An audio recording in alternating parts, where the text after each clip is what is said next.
안녕하세요, 여러분. 반갑습니다. 저는 KBS 라디오국에서 일하고 있는 김선혜라고 합니다.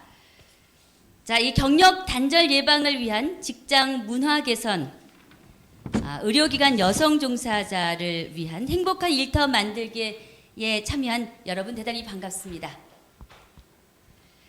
자, 오늘은 여성가족부에서 지원하고 강서 여성 새로 일하기 센터에서 정말 열과 성을 다해서 만든 포럼입니다. 2021년 포럼 의료기관 여성 종사자의 고용의 질 향상 방안이란 주제로 여성 근로자의 경력 단절 예방과 또 고용 유지를 위한 포럼을 진행하도록 하겠습니다.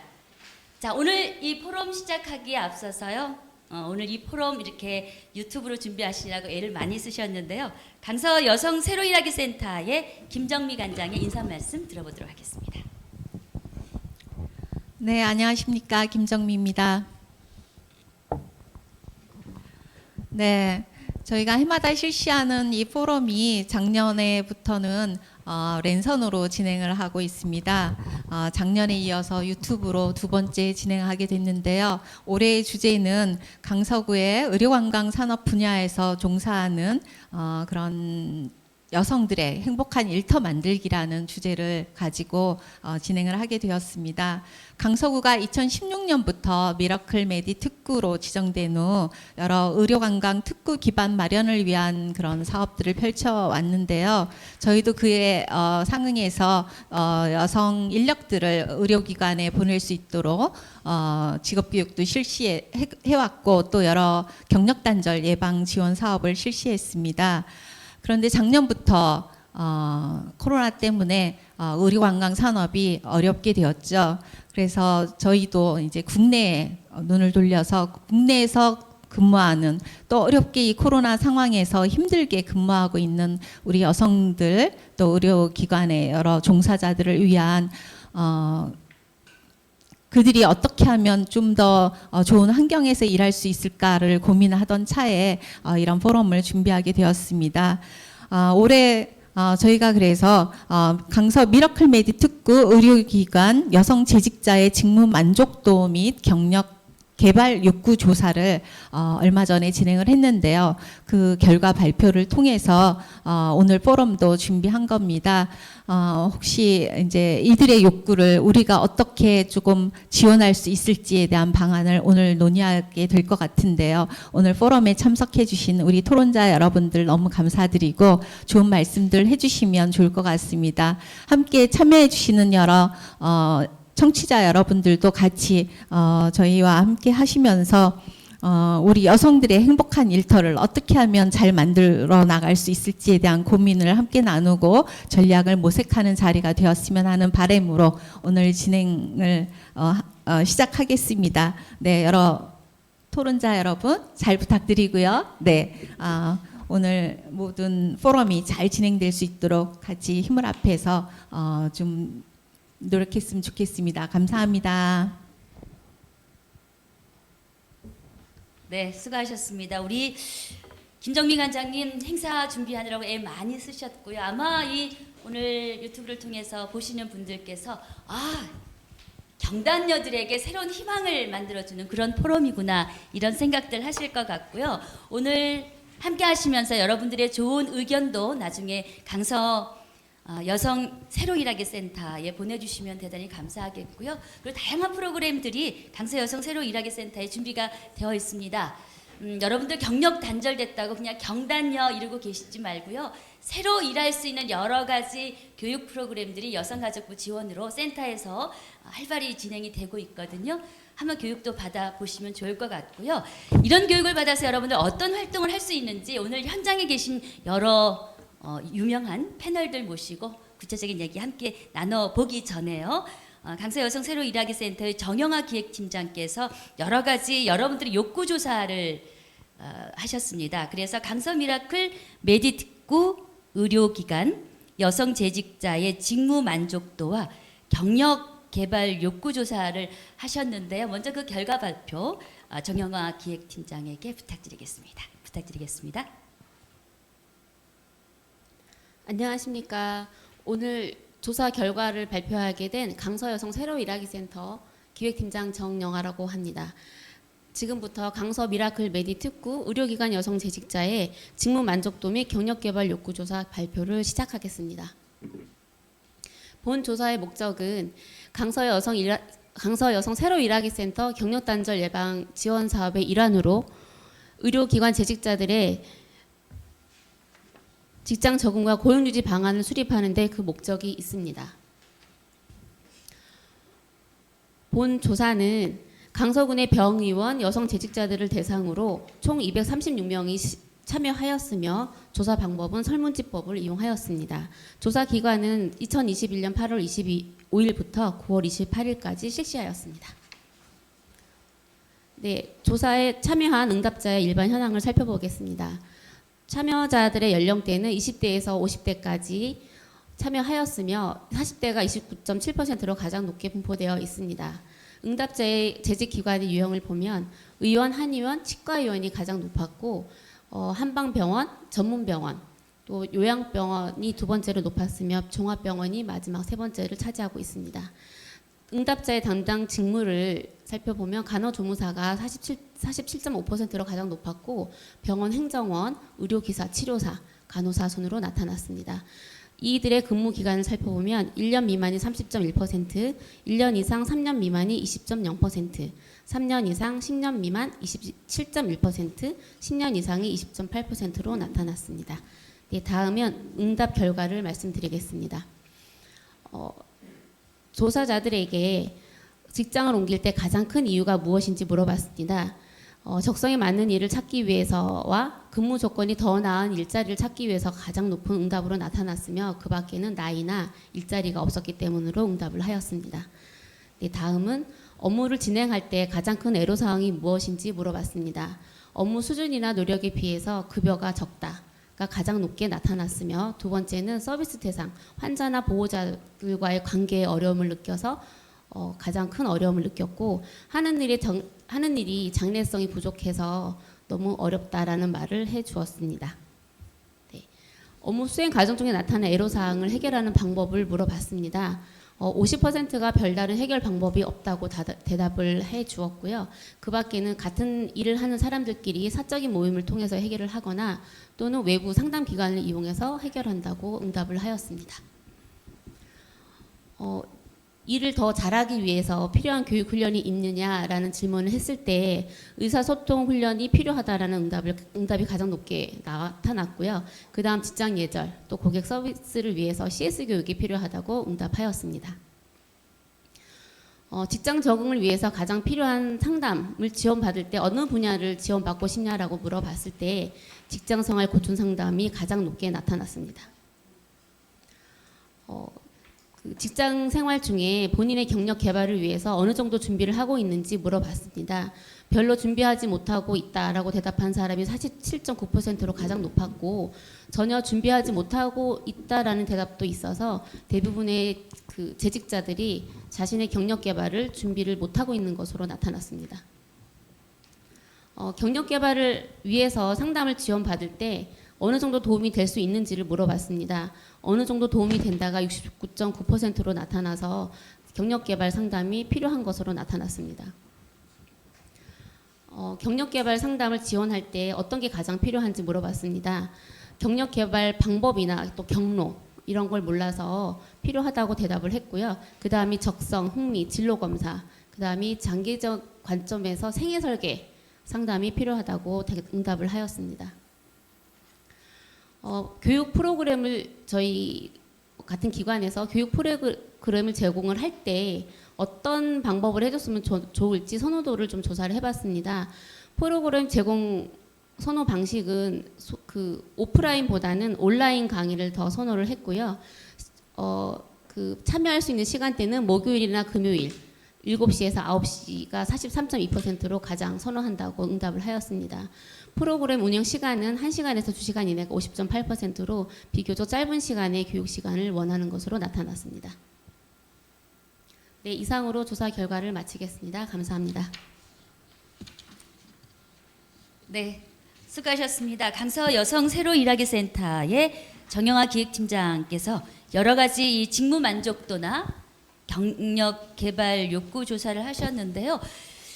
사실 저도 이 일산에서 살고 있는데 주변에 경력 단절 여성들이 꽤 많습니다. 근데 오늘 제가 이 발표하시는 거 듣고 딱 두 가지가 현장에서 저도 참 많이 느끼거든요. 준비할 수 있는 프로그램을 모르겠다. 어떻게 하면 일을 할 수 있을까? 그리고 뭐 간호조무사나 이렇게 의료직으로 나가신 분들이 얘기하시는 거 들어보면요. 문제가 있어도 뭐 해결할 방법이 없어 라고 얘기하는 사람들이 정말 많았거든요. 근데 그런 욕구들이 이렇게 발표되는 걸 보니까 이런 교육 프로그램이 참 중요하겠구나. 그리고 직장 내에서의 어떤 직장 문화가 조금 개선되면은 어렵게 이제 경력 단절을 딛고 교육을 하고 나왔잖아요. 근데 거기서 또 뭔가 좌절하고 다시 예전으로 돌아간다면 너무 안타까울 것 같습니다. 그래서 오늘 부디 이 포럼을 통해서 들으시는 분들은, 보시는 분들은 나는 어떤 프로그램들을 할 수 있을까? 돈 많이 들이지 않고도 무료로 하실 수 있는 여러 가지 교육 프로그램들 오늘 안내해 드릴 거고요. 그렇게 해서 나갔을 때 우리 직장에서는 어떤 것들이 개선이 돼야 할까? 이런 것들 오늘 대단한 패널들께서 나오셔서 현장에서 있었던, 그리고 앞으로 우리가 함께 해결해 나가야 할 여러 가지 문제점들을 아마 속 시원하게 꼭꼭 짚어주실 겁니다. 오늘 끝까지 이 포럼 함께 해주시면 좋겠습니다.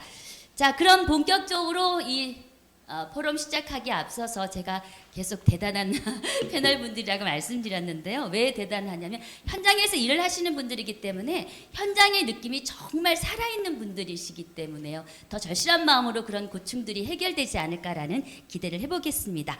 자, 먼저 민주노총 전국보건의료산업노동조합의 안태진 정책부장님 나오셨습니다. 반갑습니다.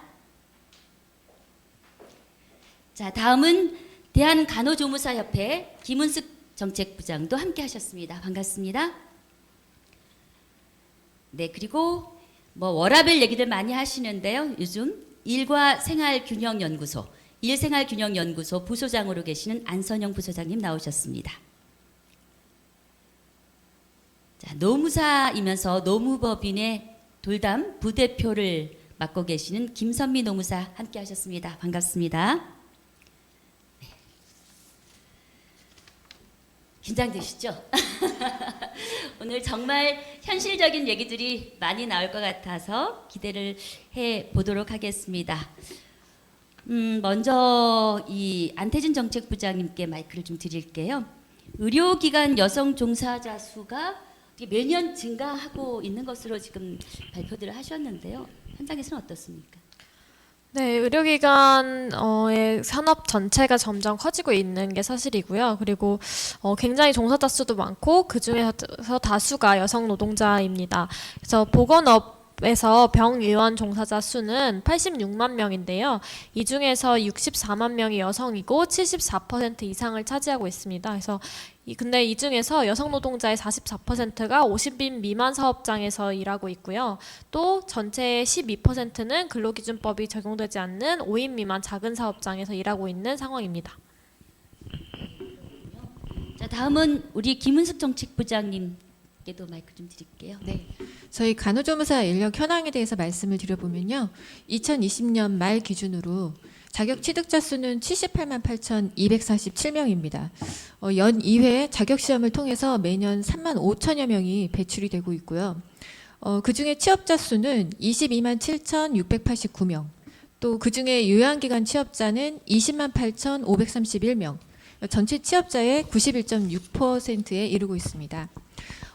특히 의원이나 요양병원, 또 치과, 한의 의료기관, 그리고 장기 요양기관 같은 경우에는 그 간호 인력의 그 50% 이상이 간호조무사이고요.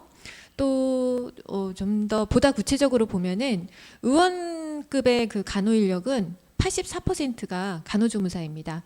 그리고 또 요양병원 간호 인력의 54%가 간호조무사이고요. 또 치과의원의 98%가 간호조무사입니다. 또 한의원 간호 인력의 95%가 간호조무사입니다. 이렇게 간호조무사가 굉장히 많이 활약하고 있습니다. 네, 그렇군요. 저도 병원에를 이제 조그만 병원에 가보면은요, 남자분은 한 분이에요. 원장님 한 분에 옆에 계시는 함께 종사하시는 분들은 거의 여성분들이시거든요.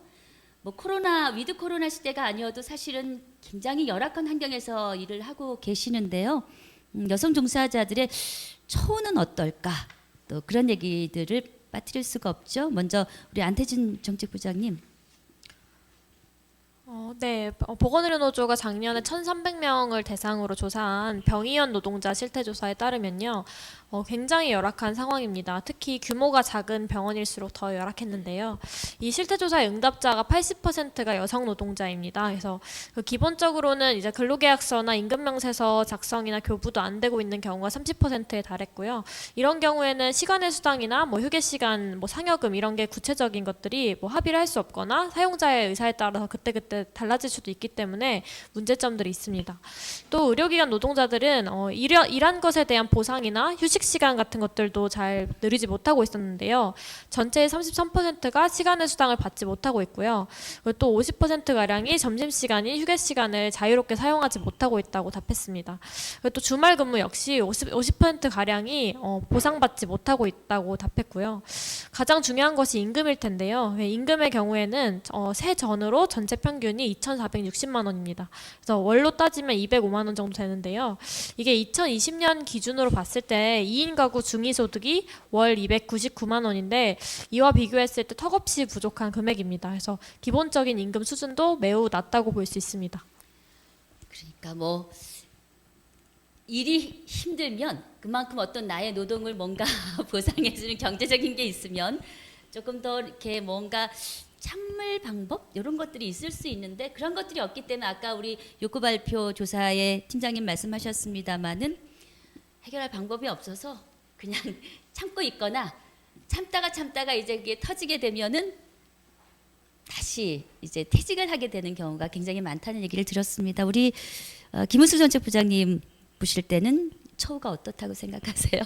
한마디로 말하면 굉장히 열악한 건 사실입니다. 네. 지금 임금에 대해서도 말씀해 주셨는데 저희 그 간호조무사 임금 근로 실태에 대해서 좀 간단히 몇 가지 말씀을 드려볼게요. 저희는 매년 그 간호조무사의 임금 근로 조건에 대한 실태 조사를 실시하고 있는데요. 올해도 그 조사를 실시했고 그 결과 중에 몇 가지를 말씀드리겠습니다. 먼저 최저임금 지급 현황인데요. 그 최저임금 이하를 지급받는 비율이 대략 60% 이상입니다. 그렇게 많아요? 네, 더욱 심각한 것은 그 경력 10년 이상인 간호조무사의 59.3%, 그리고 현 직장에 근속 10년 이상의 간호조무사도 39.5%가 최저임금 이하를 지급받고 있는 실정입니다. 참고 참아도 뭔가 네. 처우가 개선이 안 달라지지 된다는 않는 얘기네요. 거죠. 네, 맞습니다. 또 휴일수당 지급에 대해서 보면은 휴일수당을 지급받지 못하는 경우가 50.6%로 나타났습니다. 그러니까 2명 중 1명 이상이 휴일 근로를 해도 별도의 휴일수당을 받지 못하고 있는 실정입니다. 고용 형태를 봤을 때에는 정규직 비율이 81.4%로 매우 높기는 합니다. 그러나 그 승진 제도 유무를 봤을 때 승진 제도의 적용을 받는 비율은 단지 9%에 불과를 한 수준이고요. 또 한 의료기관이나 기관 안에서 간호조무사만 승진 제도가 없는 경우도 58.4%로 나타나서 현장에서 간호조무사에 대한 차별이 매우 심각한 것을 알 수 있습니다. 물론 뭐 간호사와 간호조무사 분들의 얘기를 다 들어야 봐야 하겠습니다만은 간호조무사들 같은 경우에도 뭔가 내가 열심히 힘들게 참았을 때 그렇게 일했을 때 결과가 조금 뭔가 보상이 되면은 아마도 조금 보람 있게 참을 수 있을 텐데 그렇지 못해서 아마 더 처우가 열악하다 이런 생각을 하실 것 같고요. 그리고 무엇보다도 큰 병원보다 작은 병원일 경우에 서로 눈치를 보게 됐잖아요. 그렇죠? 그리고 싫은 소리 하기가 쉽지 않을 겁니다. 그렇기 때문에 아마 이 직장 문화 개선하기가 더욱 어렵지 않을까 그런 생각이 드는데요. 자, 의료기관 여성 종사자들의 어려움을 호소하는 이유에 대해서 다시 한번 조금 더 얘기를 들어보도록 하죠. 먼저 우리 노무법인 돌담의 김선미 노무사님, 조금 어려운 얘기이긴 한데요. 노무 상담하시면서 우리 노무사님은 어떤 생각하세요? 저는 이제 병원들 컨설팅을 좀 하다 보면 병원들이 규모가 좀 작습니다. 작은 병원들이 좀 꽤나 많이 있고 그러다 보니 인사노무 전문가가 따로 없는 상황들이 많고요. 그러다 보면 또 노동관계법도 잘 모르다 보니 또 잘 지키지도 못하고 이런 병원의 실태가 있고 여기서 일하고 있는 근로자들을 좀 보자라고 하면 지금 안태진 정책부장님도 말씀을 좀 하셨지만 실제 근로계약서를 서면으로 체결하지 못하고 있는 사업장들이 꽤나 많이 있습니다. 근로계약서를 체결하지 못한다라고 하는 것은 근로자의 근로조건을 명확하게 알고 있지 못한다라고 하는 거거든요. 그러면 근로조건이 명확하지 않으니 지키기도 어렵고 그런 환경에서 일하는 근로자들이 어려우니까 자꾸 이직을 하는 상황들이 좀 발생을 좀 하게 됩니다. 또 보자라고 하면 교대 근무의 어려움도 좀 많이 호소를 좀 하시는 것 같고요.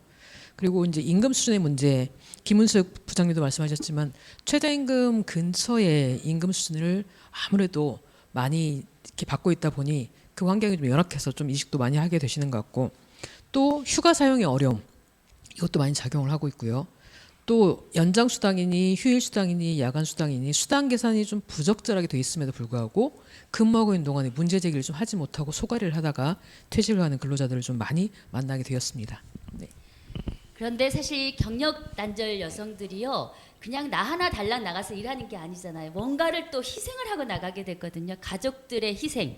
이런 것들을 다 감내하고 이제 나가는데 내가 이런 대우를 받으려고 내가 이렇게 열악한 환경 속에서 우리 가족들은 어떻게 나는 너무 미안한데 이런 마음이 들어서 또 그냥 또 퇴직을 하거나 좀 더 나은 환경으로 돈이 조금 적더라도 어차피 그 최저임금 맞추기가 어렵다 보니까 또 이직하는 경우가 굉장히 많을 것 같습니다. 우리 안태진 정책부장님 어떻게 생각하세요?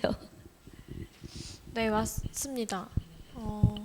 이런 그런 열악한 대우들이 굉장히 문제인데요. 단순히 임금이나 그 노동 조건들을 넘어서 그 저희 실태조사에 따르면 그 의료기관 노동자들이 비인간적 대우를 받고 있다라고 응답한 경우가 40%가 넘었는데요. 그러니까 한마디로 그런 기본적인 근로기준법도 잘 지켜지지 않고 열악한 임금 수준에 더해서 이런 불안감과 이런 안 좋은 감정들을 같이 갖고 있는 상황입니다. 그래서 비인간적 대우라고 하면은 이런 직장 내 문화 문제일 수도 있고 아니면 환자 보호자에게 당하는 갑질 문제일 수도 있는데요. 규모가 작은 병의원 같은 경우에는 지금 현행법상으로 나와 있는 감정노동자 보호 조치나 아니면 직장 내 괴롭힘 예방 조치 이런 것들이 제대로 되어 있지 않을 가능성이 높은데요. 그래서 이런 현행법 수준의 예방 조치들 이런 것들이 기본적으로 지켜져야지 하는데 그렇지 못한 상황인 거죠. 네. 아무래도 이 경단녀 중에서는 간호사분들의 비중보다는 간호조무사의 비중이 더 클 것으로 예상을 하게 되는데 우리 대한간호조무사협회의 김은숙 정책부장님 현장에서 보시면 어떠세요? 네, 제가 간호조무사 이직 경험에 대한 조사 결과를 좀 찾아봤는데요. 자, 요양기관 근무 간호조무사의 이직 경험률이 64.9%에 이르고 있습니다. 네. 또 특히 의원에 근무하는 간호조무사의 이직 경험률은 72.4% 점점 수준입니다. 높아지네요. 네.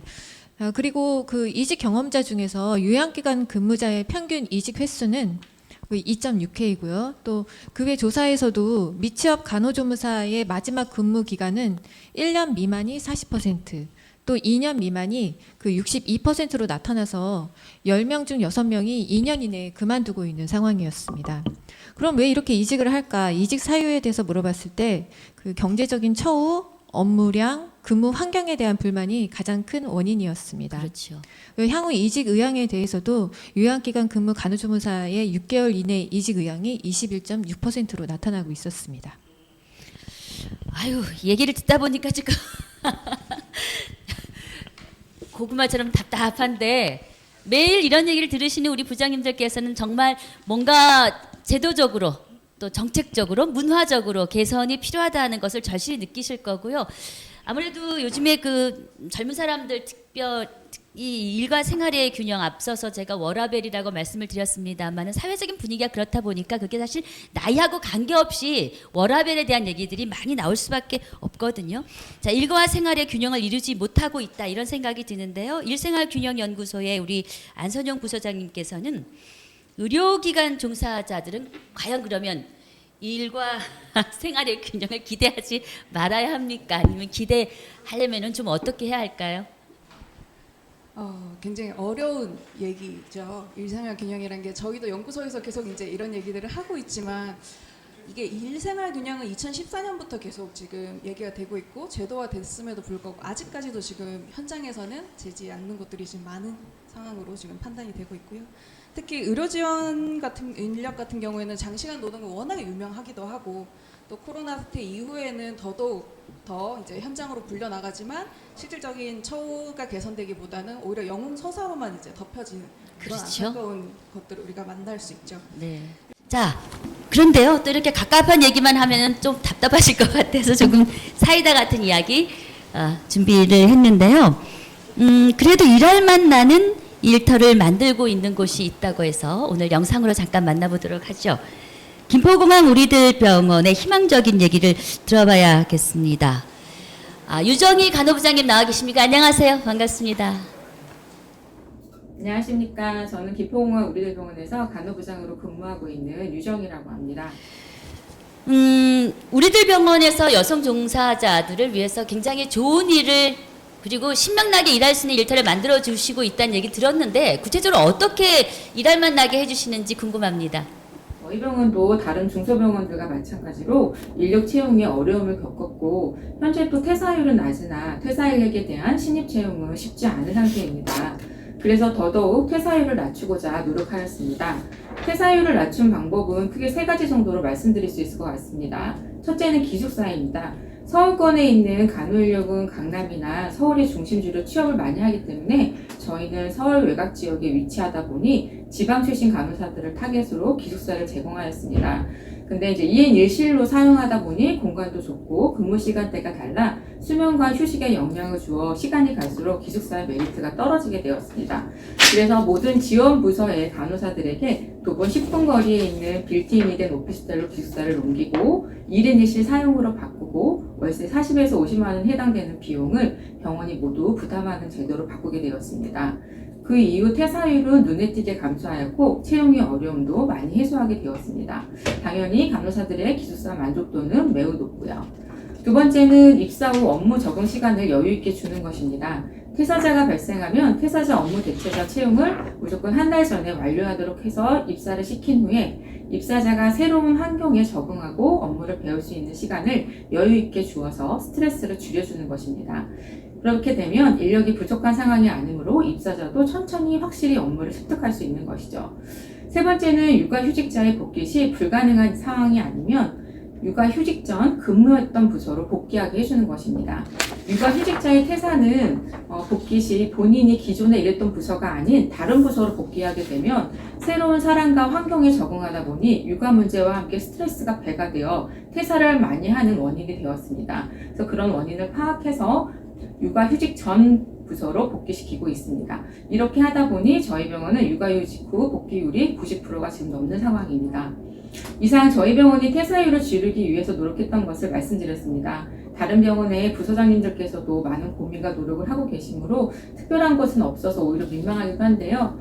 앞으로 고령화 문제로 간호인력은 계속 부족할 것으로 예상되는데 좋은 방법과 의견 함께 나누어 현명하게 잘 헤쳐나갔으면 하는 바람입니다. 감사합니다. 네, 고맙습니다. 김포공항 우리들 병원의 유정희 간호부장님 자랑을 해주셨는데요. 듣다 보니까 부럽네요. 근데 사실 별거 아니라고 말씀하셨습니다만은요. 그 별거 아닌 것 때문에 일할 맛이 나는 거고 그 별거 아닌 것 때문에 퇴직을 하게 되는 거거든요. 자, 그렇다면은 개선 방안이 좀 있어야 할 것 같습니다. 우리 김은숙 정책부장님 먼저 개선 방안을 좀 내놓으세요. 네. 자, 이렇게 열악한 상황에서 간호조무사 경력 단절 예방을 위한 방안은 무엇이 있을까 좀 생각을 해봤는데요. 결론적으로 말씀드리면 일단은 열악한 노동 조건이 개선되어야 할 것이고요. 그 다음에 직무 역량 강화나 전문성 향상을 위한 교육제도 개선이 필요하다고 말씀을 드리겠습니다. 구체적으로 말씀을 드리면 열악한 노동 조건 개선에 대해서 첫 번째로 임금 및 직제 체계가 개선이 되어야 할 것입니다. 그 종별 표준 임금 체계를 마련하고 또 간호조무사 인력 수가를 확보해서 최저임금 수준의 열악한 임금 제도 개선이 필요하다고 생각합니다. 또 직급의 승진 제도가 없거나 미미한 경우가 대부분이기 때문에 간호조무사 직제 체계 그리고 승진 보상 체계 마련도 필요합니다.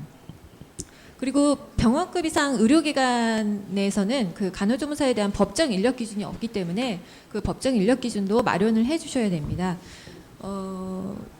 입원 환자 5인 미만 의원급 의료기관 같은 경우는 간호사 정원의 100대 100, 그리고 5인 이상 의원급 의료기관은 간호사 정원의 100대 50 이내에서 간호조무사로 대체가 가능합니다.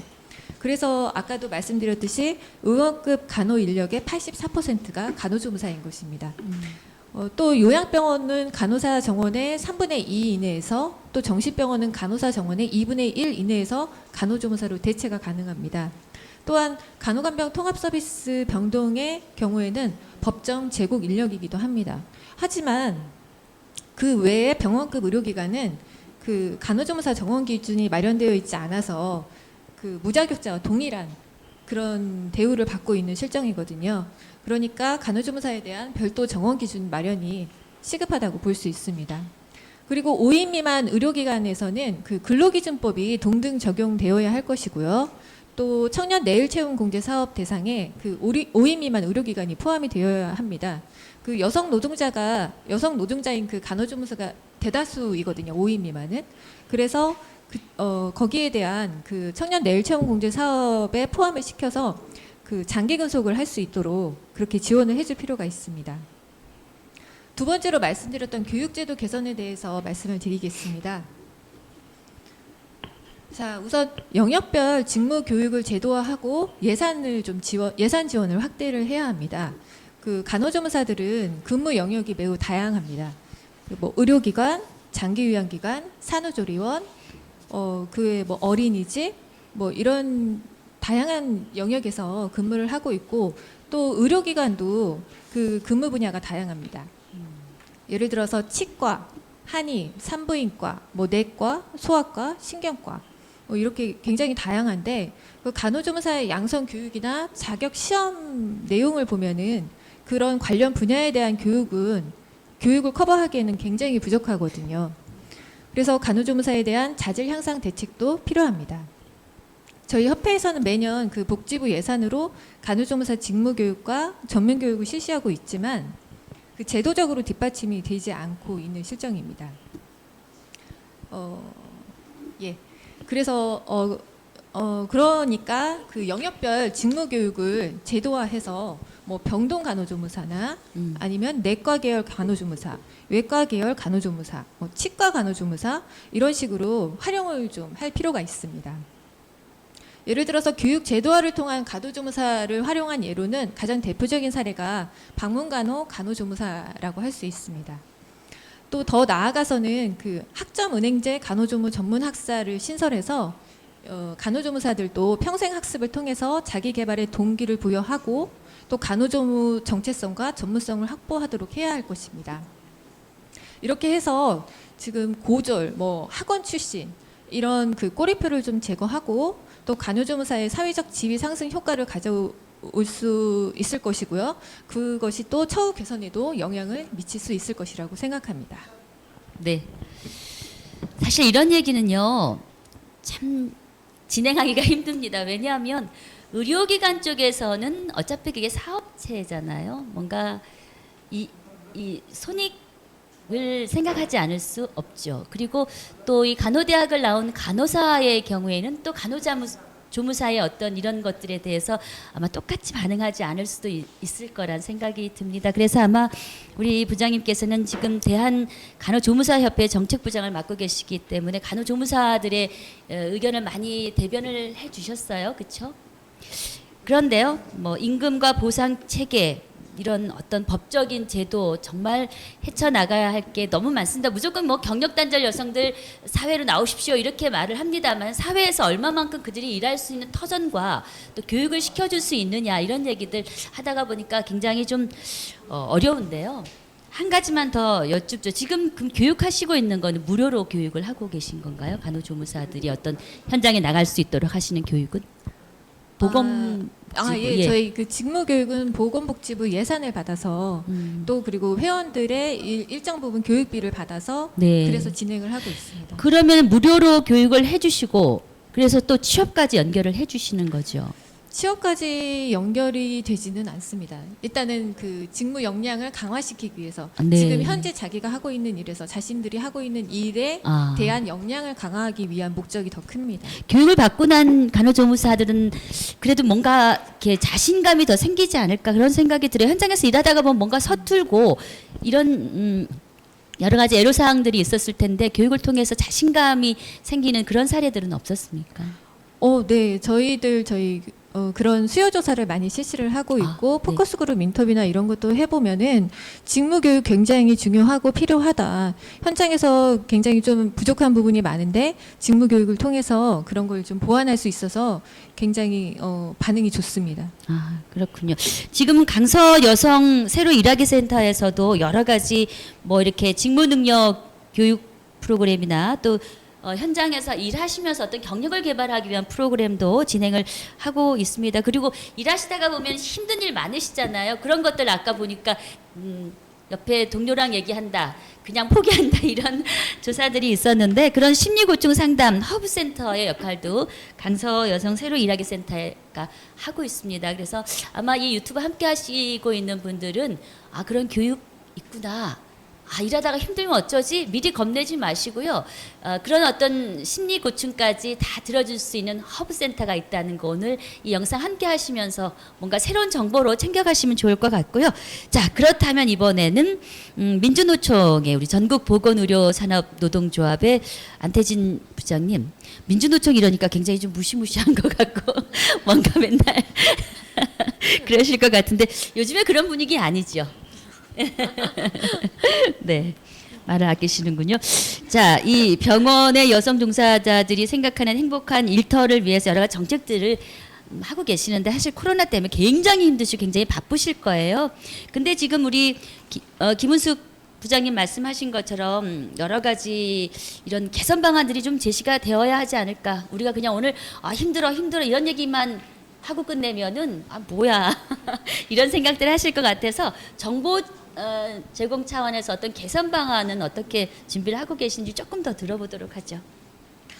네, 사실 뭐 임금이나 근로 조건이 향상되는 것은 이게 노동자에게도 중요한 문제이지만 이 장기 근속이나 이런 서비스 질 향상을 위해서는 이 사업주들에게도 매우 중요한 부분입니다. 그래서 가장 중요한 것은 사용자의 의지가 아닐까 하는데요. 그래서 기본적으로는 근로기준법이 적용되는 사업장의 경우에는 이에 대한 준수가 가장 기본이라고 할 것입니다. 그래서 근로계약서나 임금명세서 작성, 교부 먼저 이뤄져야 하고요. 또 휴게 시간의 보장이나 근로계약을 한 대로 시간의 수당이나 뭐 휴일 수당 같은 것들을 지급하는 것 가장 중요합니다. 그리고 더불어서 아까 말씀드렸듯이 비인간적 대우 이런 것들은 이제 막아야 되겠죠. 그래서 산업안전보건법상의 감정노동자 보호 조치나 직장 내 괴롭힘 예방 교육 같은 것들 잘 실시하여야 되고요. 또 직장 내 괴롭힘이 발생했을 때 어떻게 대응할 건지 우리 병원만의 프로세스 같은 것들도 갖춰야 합니다. 또 저희 보건의료노조 실태조사의 결과에서는 이 노동조합이 없는 사업장일수록 그리고 작은 사업장일수록 노동 조건이 열악했는데요. 이런 노동조합 설립이 여력이 있는 곳들은 노동조합을 설립을 해서 단체 교섭을 통해서 임금과 노동 조건을 향상시키는 것도 중요하겠습니다. 그리고 일단은 경력 단절에 대한 얘기를 우리가 지금 많이 하고 있는데요. 또 작은 사업장에서는 사실 뭐 임신이나 출산과 동시에 퇴직하는 경우가 굉장히 많습니다. 그래서 출산휴가나 육아휴직 같은 경우는 남녀고용평등법에 따르기 때문에 이 모든 사업장에서 적용되고 있습니다. 그래서 5인 미만이라고 해도 이런 출산휴가나 육아휴직을 꼭 보장을 해야 합니다. 그래서 만약 어긴다면 처벌 조항도 있는데요. 그래서 모든 의료기관에서는 사실 6개월 이상 일한 노동자가 육아휴직을 이게 신청하면 받아들여야 하고 또 불리한 처우를 하면 안 되는 것이 이제 기본적인 상식이 되어야지 여성 노동자들에게 경력 단절을 좀 예방할 수 있을 것 같습니다. 또 이제 이런 법 제도적으로도 아까 말씀하셨듯이 이제 무엇보다 5인 미만 사업장, 지금 우리 여성 노동자들이 많이 근무하고 있는 5인 미만 사업장에도 근로기준법을 동일하게 적용하는 것이 좀 중요할 것 같습니다. 또 의원급의 경우에는 대부분 5인 미만이다 보니까 보니까 기본적인 법적 조치도 보호받지 못하고 있는 곳들이 많은데요. 네, 그러다 보니까 부당해고 금지나 뭐 연차휴가, 뭐 연장 야간 휴일 근로수당, 직장 내 괴롭힘 이런 근로기준법 적용이 안 되다 보니까 어려움들을 많이 겪고 계십니다. 그래서 따라서 5인 미만 의원급 여성 노동자들의 처우를 개선하기 위해서는 모든 노동자에게 근로기준법 적용할 수 있도록 해야 합니다. 아니 안 하면은요. 그 법적인 제도를 뭐 5인 미만 그런 의원급에서 안 지켰을 경우에는 법적인 제재가 있다고 하셨는데. 네, 그 육아휴직이나 이런 것들에 대해서 지켜지지 않고 불이익을 줄 경우에는 과태료와 처벌 조항이 있는 것으로 알고 있습니다. 그렇습니까? 뭐 사실 이 경단녀 하면 여러분들은 경력이 단절됐다가 다시 시작하는 어떤 그런 걸로 생각하셔서 뭐 육아휴직이나 뭐 이렇게 출산휴직 이런 게 왜 필요할까라고 생각하실 수도 있는데요. 요즘 사실 여러 가지 실직도 많고 직장 구하기가 힘들지 않습니까? 그렇기 때문에 아마 미혼 여성인 경우에도 이 여성 그 의료기관에 취업을 하시는 분들 굉장히 많으실 것 같아요. 그렇다 보면은 젊은 사람들 나는 아직도 출산도 안 했고 아이도 키워야 되는데 이렇게 열악한 환경에 내가 취업을 한다면 나의 미래는 어떻게 될까? 이거 불안하지 않을 수가 없죠. 그렇게 생각을 하면은 아마 미혼인 젊은 사람들의 경우에는 중요하게 생각하는 제가 앞서도 말씀드렸습니다마는 일과 삶의 불균형을 감내할까 이런 생각도 저는 개인적으로 해봤습니다. 글쎄요, 아주 고소득이라면 저는 뭐 다시 한번 생각을 해볼 수는 있겠습니다만은 저도 연식이 조금 된 사람이라 돈을 많이 준다면 조금 생각을 다시 해볼 수는 있을 것 같아요. 근데 그건 생각이 사람마다 다 다를 수 있지 않습니까? 그래서 이 부분에서 다시 일과 생활의 균형에 대해서 한번 얘기를 듣고 싶은데요. 소장님, 우리가 아주 급하게 지금 진행을 하고 있어요. 잠깐 쉬어가죠. 제가 아주 쉬운 질문 하나 드리겠습니다. 왜 제 순서에서 자꾸 이런 돌발 질문들이 다른 생길까요? 건 좀 어려워서 제가 여쭤보기가 혹시나 질문이 잘못될까봐 사실 어려워서 질문을 못 드렸는데요. 일생활균형연구소가 있는지 사실 오늘 와서 처음 알았거든요. 일생활균형연구소라는 곳은 어떤 곳인가요?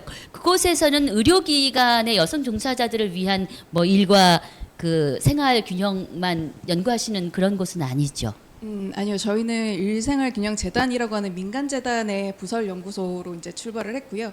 2019년에 이제 독립연구소로 이제 저희가 이제 독립을 했고, 현재는 저희가 아예 그냥 민간 연구기관이고 의료 종사자들뿐만 아니라 여성들의 이제 일생활균형, 말씀하셨듯이 미혼, 뭐 기혼, 뭐 노인, 청년들 이제 우리 전 생애에 걸쳐서 개인들이 일을 함에 있어서 이것들을 어떻게 더 이제 더 잘할 수 있고, 그리고 생애 주기적으로 이것들을 어떻게 더 완성형으로 우리가 삶을 살 수 있을 것인지에 대해서 연구하는 기관이라고 보시면 되겠고요.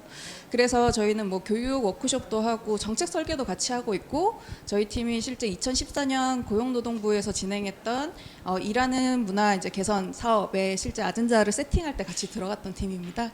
그래서 한국의 워라벨의 시작을 저희가 같이 했다고 보시면 되겠습니다. 네. 제가 이 질문을 안 드렸으면 어쩔 뻔했을까. 네, 그동안 하시고 싶었던 얘기를 하신 것 같은데, 자, 그렇다면 조금 어려운 질문 드릴게요. 일생활균형연구소에서 이제 여러 가지 연구들을 하실 텐데, 이게 어떤 직종이든 다 하시는 거잖아요. 근데 특별히 의료기관 여성 종사자들, 그 경력 단절 예방을 위한 직장 문화 개선을 쭉 이제 연구하시면서 조금 더 열악하지 않나라는 생각을 분명히 하실 거란 생각이 오늘 들었는데, 안선영 부소장님은 어떤 의견을 갖고 계시는지요? 그 일생활 균형이라는 것은 사실은 조직도 건강하고 또 개인도 같이 건강해야 되는 문제라고 생각을 하는데, 지금 이제 의료 현장이라고 했을 때는 개인도 사실은 굉장히 건강하지 못하고 조직도 건강하지 못한 그런 상태라고 저희는 이제 생각을 합니다. 근데 경력 단절 예방과 고용 유지를 위해서는 사실은 이 시스템을 바꿔야 되는 것도 있겠지만, 그 시스템이 돌아갈 수 있도록 하는 어떤 조직 문화가 바뀌는 것도 굉장히 중요한데요.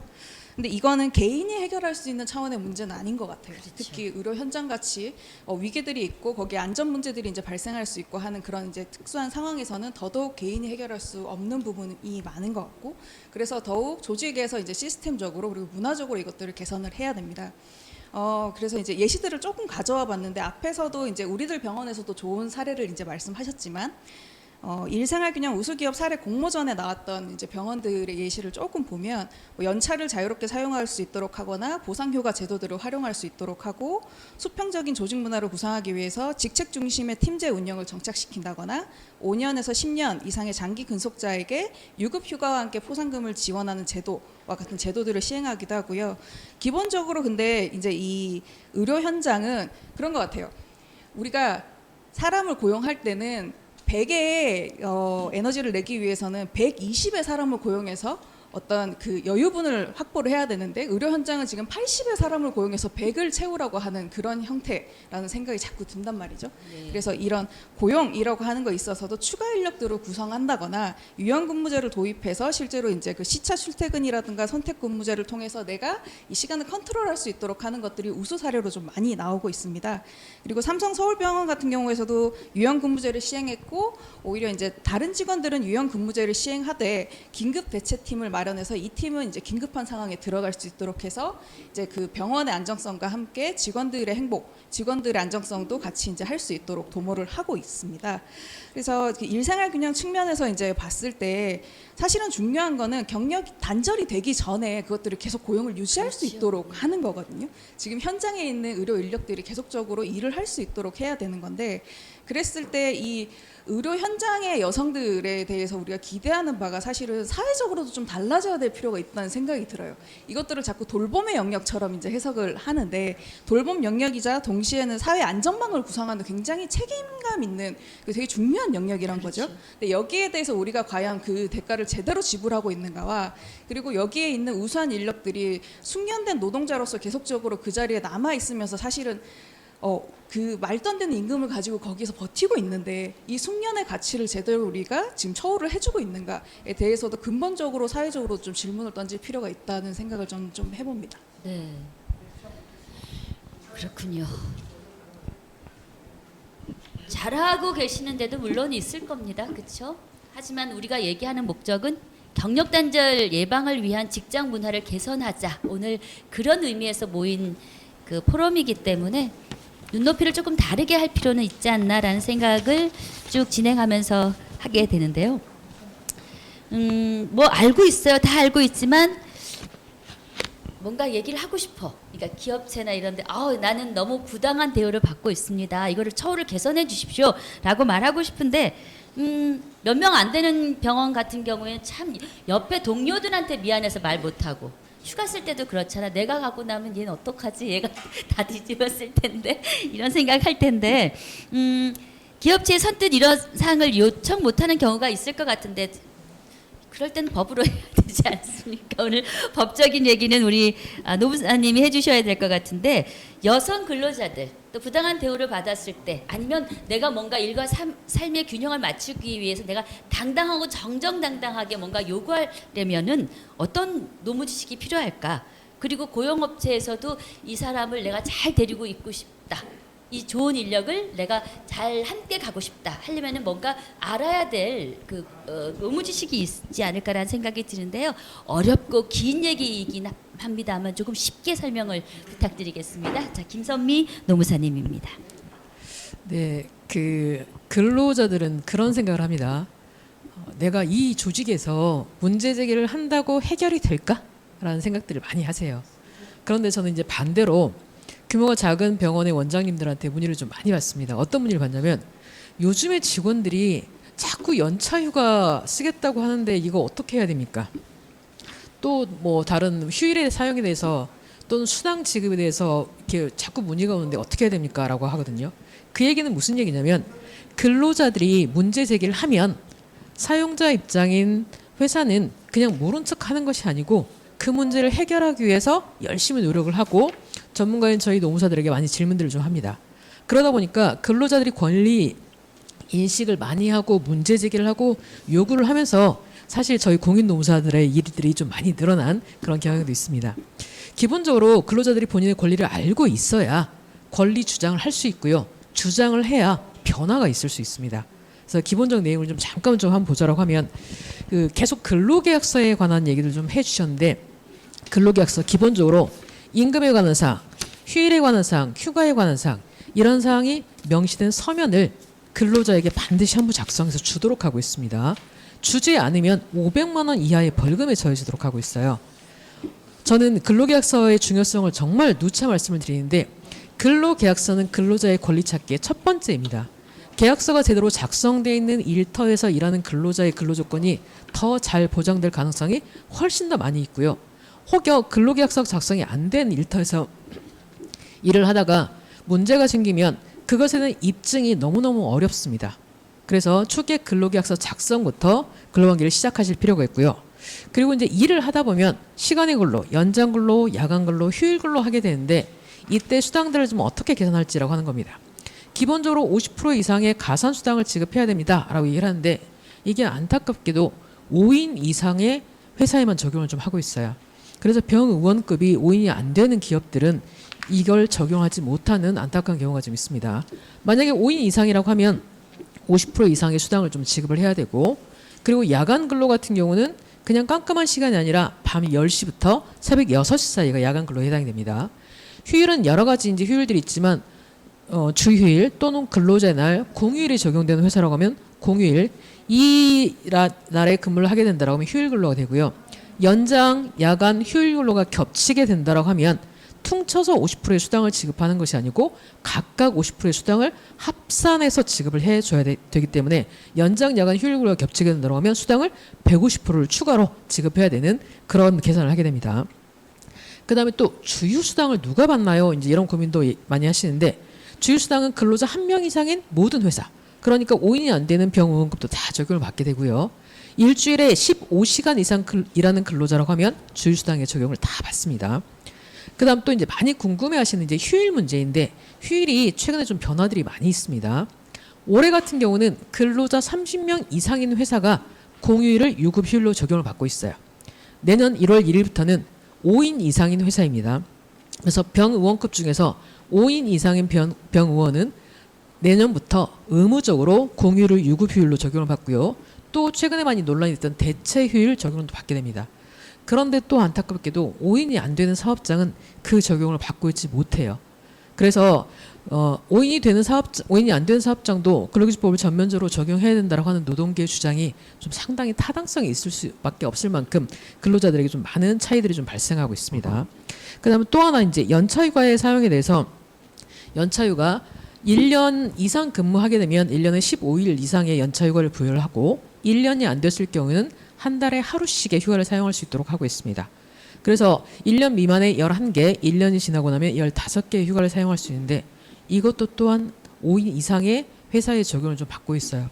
말씀 좀 드리다 보니 이 병의원에 종사하고 있는 근로자들이 규모가 작은 사업장에 일하고 있는 경우도 상당히 많이 있을 수 있는데 지금 근로기준법이 전면적으로 적용되지 못하면서 적용이 제외되고 있는 근로자들이 실제로 많이 나타나고 있어서 좀 안타까운 부분들이 좀 상당히 좀 많이 있습니다. 네, 일단 이 정도 말씀을 드리겠습니다. 네. 어려운 얘기를 쉽게 얘기를 해주셨는데요. 예, 똑똑한 큰언니 덕분에 저 몇 가지 정보를 가지고 갑니다. 많은 만큼 답이 보이고 아는 만큼 길이 보이지 않을까요? 네. 자, 지금까지는 일반 의료기관 여성 종사자의 입장과 또 우리가 어떻게 개선을 해야 될까 이런 방안에 대해서 이야기를 해보았다면 지금부터는 이제 파견 근로에 대해서 잠시 이야기를 들어보려고 합니다. 파견 근로 하시면은 아시겠죠? 뭔가 교육을 받아서 현장으로 파견을 나가시는 건데요. 요즘 의료 지원 인력인 이 파견직들 상당히 많이 늘어나고 있습니다. 뭐 코로나 이유는 말씀드릴 필요도 없을 거고요. 워낙 아까도 뭐 100명이 해야 될 일을 80명이 하고 있다 이런 얘기도 하셨잖아요. 그만큼 일들이 굉장히 많습니다. 그만큼 또 파견하는 분들도 늘어나고 있을 텐데요. 의료 지원 인력 파견 업체인 주식회사 제니엘의 마성미 실장을 우리 영상으로 한번 만나보도록 하겠습니다. 자, 안녕하세요. 제니엘의 마성미 실장님. 요즘 현황은 어떤가요? 안녕하십니까. 제니엘 병원지원팀 마성미 실장입니다. 현재 의료계에 종사하시는 분들의 이 코로나라는 상황에 다른 어느 때보다 더 많이 힘들고 또 일하려고 하는 분들에게는 더 많이 기피되고 있는 일터가 되고 있습니다. 이 병원이라고 하는 특수한 환경에는 전문 인력뿐 아니라 일반적인 보조 업무를 하는 다양한 그룹이 모여야 비로소 업무가 원활하게 진행되는 곳입니다. 하지만 전문인이 아니라는 이유로 힘든 일을 더 많이 하게 되고 또 거기에 따른 보상은 적고 코로나 위험에 더 많이 노출되어서 많은 분들이 선뜻 일하려고 하지 않는 힘든 상황이 되고 있습니다. 이 와중에 사회적으로는 계약 기간이 정해져 있는 계약직, 파견직, 또 이런 기간제 근로자들이 많아져서 계속 근로를 원함에도 원치 않는 퇴사를 해야 하는 경력 단절의 경우가 많은 건 물론 병원만 그런 건 아니겠지만 보조 인력이 많은 병원에서는 훨씬 더 크게 부각되고 있는 문제입니다. 네, 그렇습니다. 병원만 그런 건 아니라는 말씀 하셨는데요. 그리고 뭐 코로나19 상황이 의료 지원 인력에게는 정말 고용 유지가 힘든 상황이었을 거라는 건 뭐 말씀드리지 않아도 모든 국민들이 다 함께 느끼시고 있습니다. 자, 그렇다면은 코로나 상황 외에는 괜찮았습니까? 그건 아니잖아요. 코로나 상황 외에도 현장에서 느끼시는 의료 지원 인력들 힘든 일들이 굉장히 많으실 것 같은데 가장 큰 고충은 뭐라고 얘기를 하시는지 상담하시면서 느끼셨던 이야기 조금 들어보도록 하겠습니다. 어렵게 입사한 비전문인들이 원하는 것은 아르바이트가 아닌 직업으로서 가지고 싶어하고 계속 경력으로 병원에 남아 근무하고 싶어하는 마음일 겁니다. 하지만 계약직 파견직이라고 하는 기간을 정해두고 일하는 분들의 가장 큰 애로사항이 퇴사에 대한 두려움이고 또 비경력자이기 때문에 작은 실수도 용납하지 않는 병원의 철저한 분위기에 주눅이 들고 그걸 감싸주지 못하는 분위기에 또 스스로 퇴사를 하는 경우가 많습니다.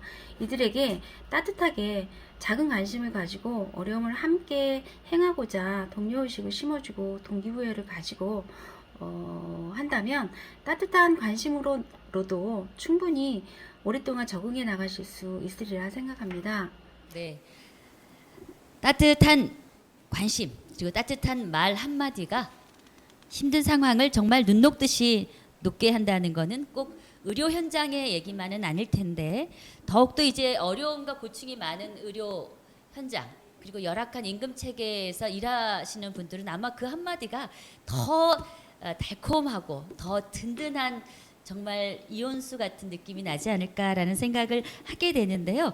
현장에서 우리 실장님 관련한 입장에서 한 가지만 더 여쭈온다면은요. 그렇게 의료 지원을 하시고자 하는 분들이 원하는 것들이 있을까요? 그리고 관련 입장에서 바라는 점이 있다면 어떤 게 있는지 마지막으로 질문 드리겠습니다. 경력 단절 여성에게 가장 좋은 일터는 기회가 많은 것이겠죠.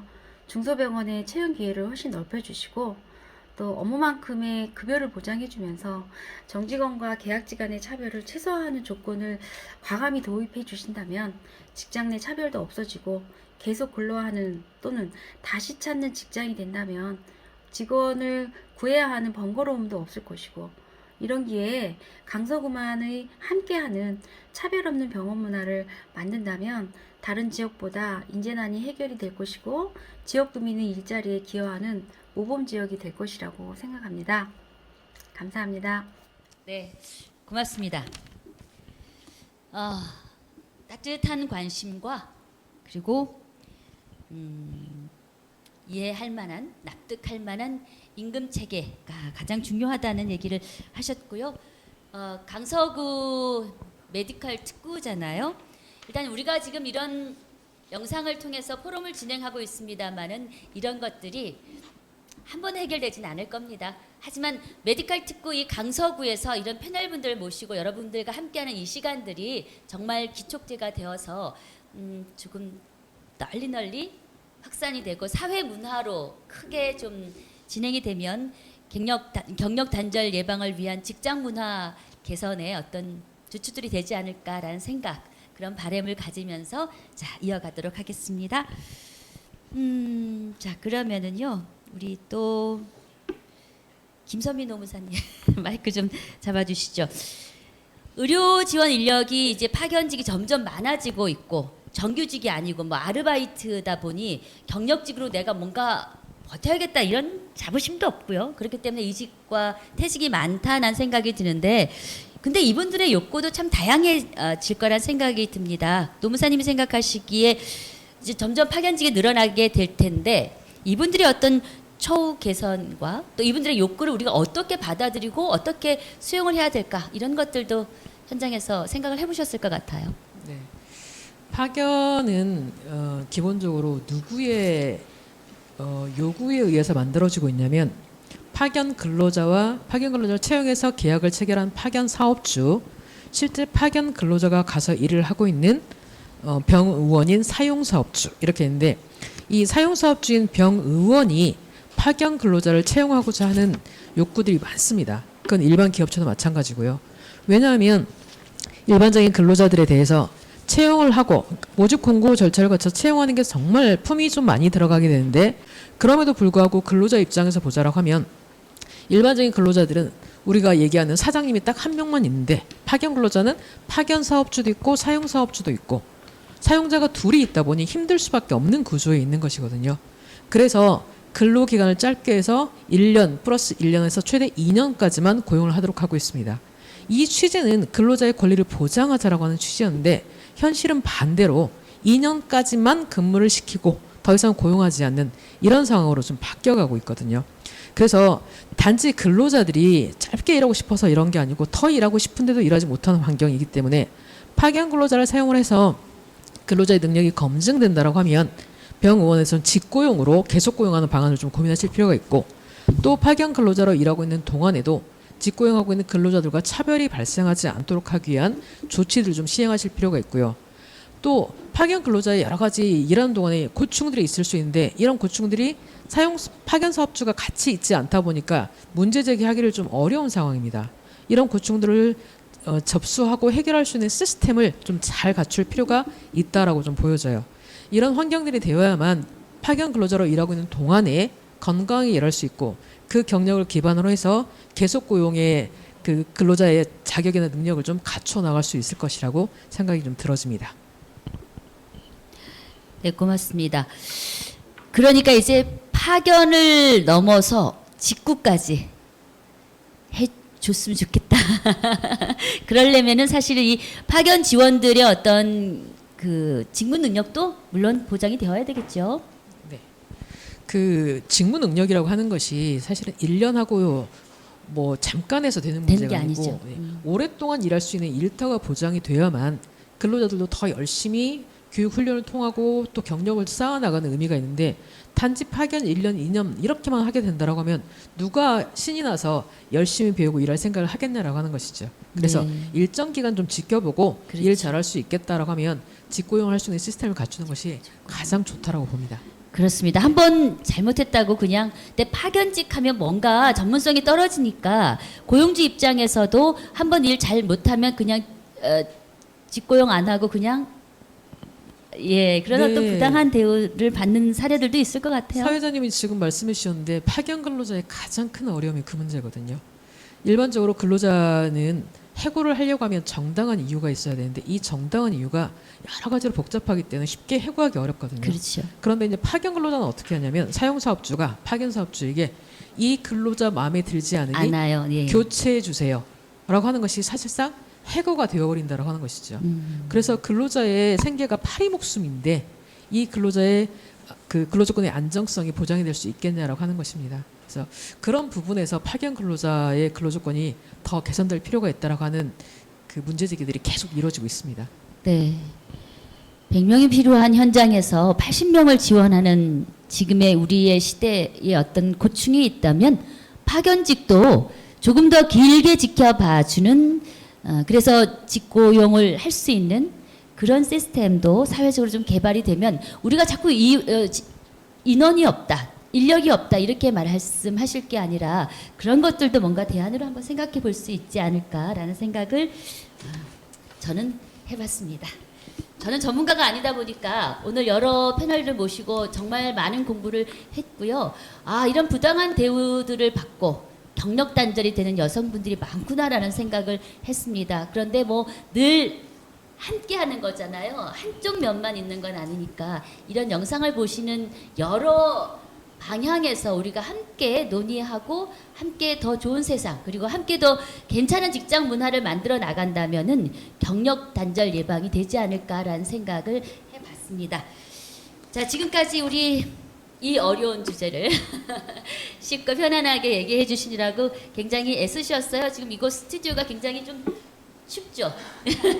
추운데 아주 주제는 조금 추운 얘기였습니다만은 마무리는 아주 훈훈하게 우리 노무사님께서 해주셨습니다. 지금까지 민주노총 전국보건의료산업노동조합의 안태진 정책부장님 그리고 대한간호조무사협회의 김은숙 정책부장님 일생활연구소의 안선영 부소장님 그리고 노무법인 돌담 부대표로 계시는 김선미 노무사께서 함께 우리 의료기관 여성 종사자를 위한 행복한 일터 만들기 2021년 포럼을 했는데요.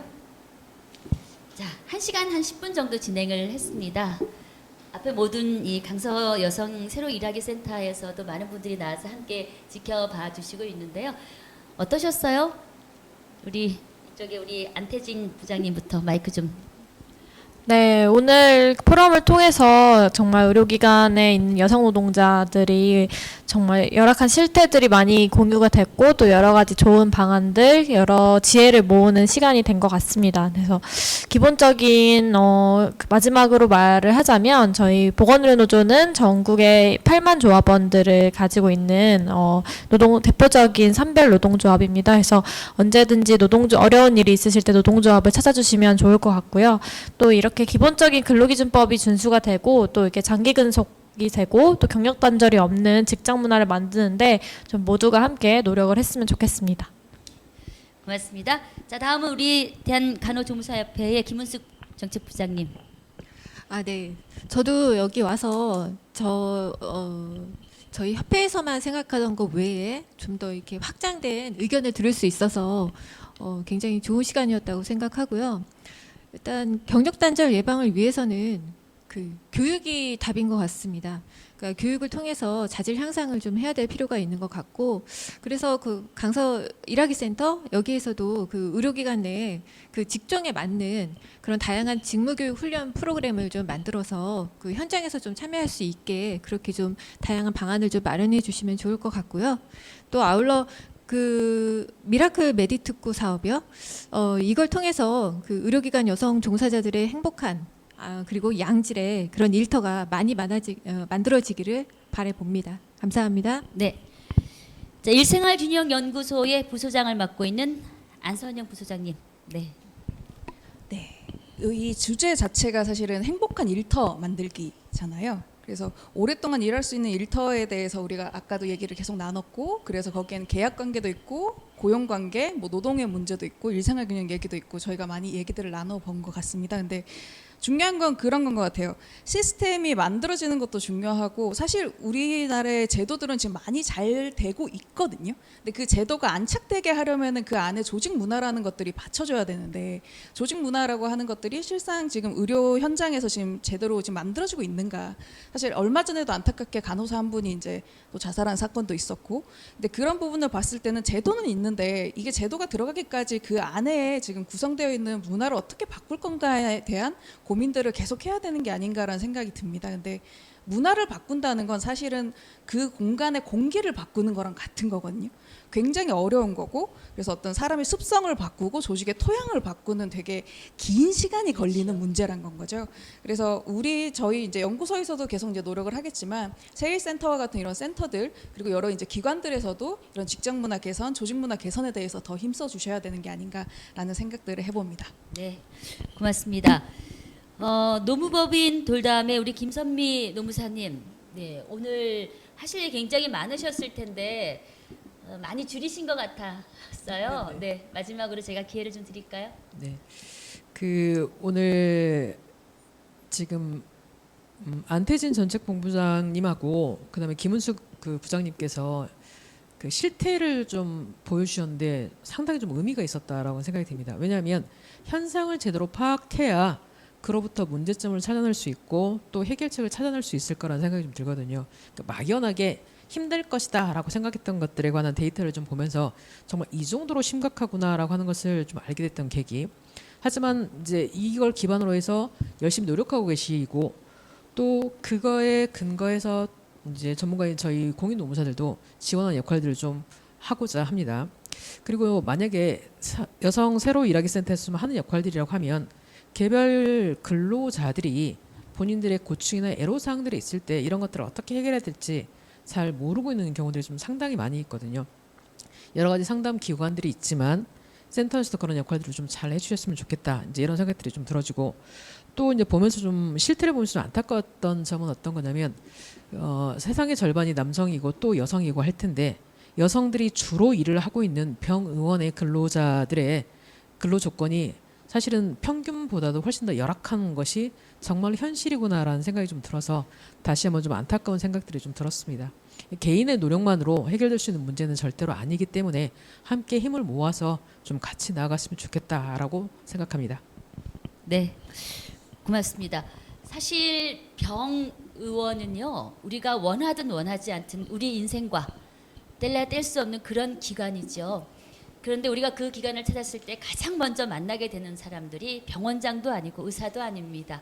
먼저 간호사나 간호조무사를 통해서 우리 아픈 마음을 먼저 위로받게 되지 않나요? 저는 그렇더라고요. 그래서 그 현장에서 일하시는 제일 먼저 맞닥뜨리는 여성 의료기관 종사자들이 가장 큰 역할을 하고 있지 않나라는 생각이 들어요. 그래서 이렇게 의료기관 여성 종사자들에게 만나는 어떤 그런 현장을 만들어 주신다면 분명히 그 의료기관도 잘 성장할 것이고, 그리고 아파서 갔던 분들이 몸과 마음 모든 것들을 치료받는 그런 힐링 장소가 되지 않을까라는 생각을 했고요. 저도 민낯을 보면서 조금 마음이 아팠습니다. 그런데 우리가 언젠가는 이렇게 한번 뒤집어 봐야 하는 그런 민낯이거든요. 민낯을 알아야지 우리가 어느 정도구나, 얘를 어디서부터 공부를 시켜야 되겠구나라는 거를 알잖아요. 뭐 대충 잘하고 있구나가 아니라 이 정도였어? 라고 어떤 부분에서 여러분들은 인사이트를 가져가실는지 모르겠습니다만은 우리의 민낯을 통해서 우리가 어떤 것들을 사회적으로 교육을 해야 하고, 그리고 어떤 것들이 제도적으로 개선이 돼야 하는지를 생각하시는 포인트들은 다 다르셨겠지만 아마 같은 마음이지 않았을까라는 생각이 듭니다.